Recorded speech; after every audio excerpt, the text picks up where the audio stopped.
ব্লগটোলৈ আৰু আমি এতিয়া গৈ আছোঁ নামঘৰ পিছফালে কাকা আইতা আহি আছে এতিয়া আমি গৈ আছোঁ আমি এতিয়া আৰু ৰ'ব আপোনাক দেখাম ৰ'ব চাওকচোন ইমান ধুনীয়া লাগিছে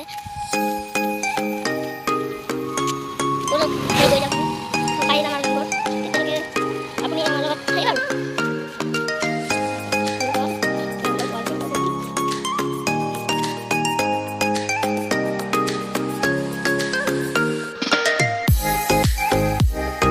এয়া আমাৰ নামঘৰ পাই গ'লো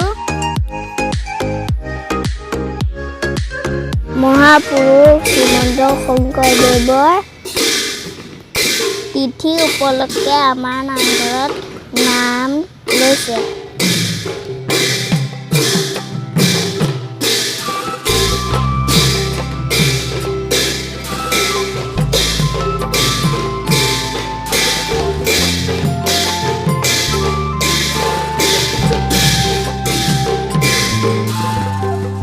আজি ভিডিঅ'টো ইমানখিনিয়ে ভাল লাগিছে সাবস্ক্ৰাইব কৰি দিব আমি ভাত খাওঁ বাই বাই